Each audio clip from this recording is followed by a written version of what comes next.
Let's start with a question that might make a few people uncomfortable. What if Manchester United didn't need to look to Brighton, Portugal, France, or Brazil for their next midfielder? What if the profile everyone keeps asking for is already one United produced and sold? A midfielder who's mobile, defensively aggressive, press resistant, tactically intelligent, and box to box.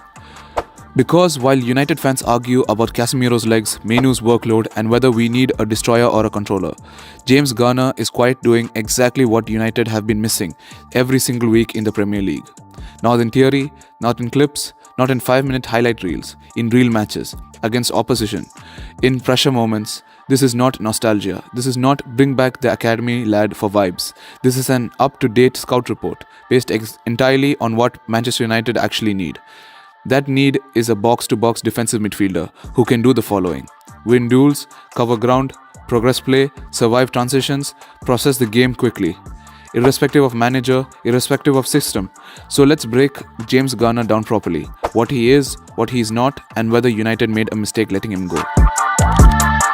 Before we talk about Garner, we need to define the role. Manchester United do not need the following: a pure sitting number 6 who never moves, a luxury 8 who switches off defensively, another aging experienced signing. What United need since Carrick retired is a modern box-to-box defensive midfielder. This profile sits between roles. This is not a stationary pivot. It is not a high-risk creator. Instead, this midfielder must cover space laterally, screen the defense, step out aggressively, win second balls, move the ball forward quickly. This role exists independently of any manager. You need it in a 4-3-3, you need it in a 3-box-3, you need it in possession football, you need it in transition football. This is where James Garner's profile starts to make sense. At Everton, he is not used as a luxury midfielder.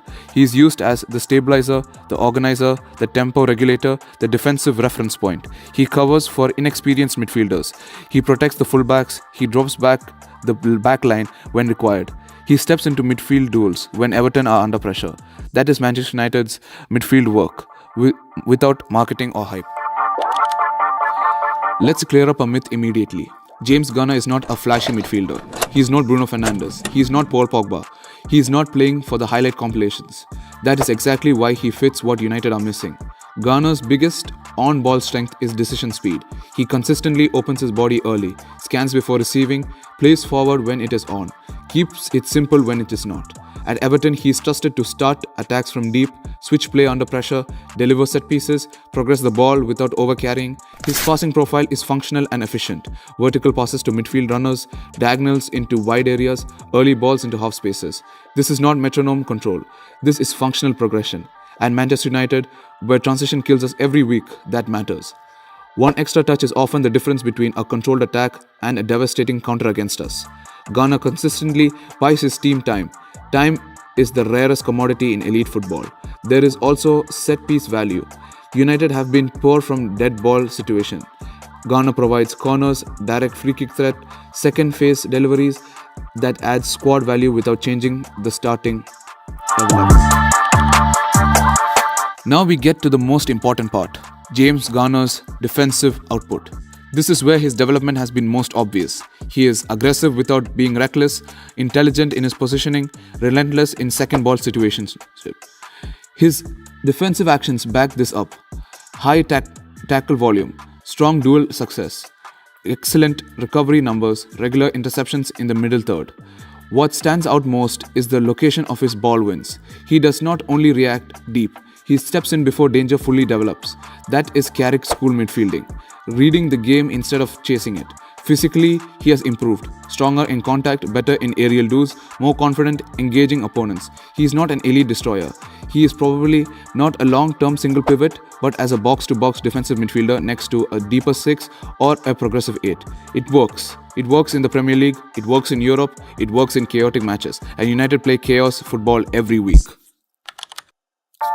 So let's bring this back to Manchester United. James Garner is 24 years old, Premier League proven, academy developed, physically improving, tactically mature, entering peak development years. United sold him for £9 million. Now United are discussing £80 million midfielders, raw project signings, short-term fixes. Garner would not walk into the starting 11 tomorrow. That is not the point. As a rotational option, tactical stabilizer, squad raiser, long-term midfield piece, he makes a lot of sense, especially when United lack midfield depth, United struggle in transitions, United need players who understand the club.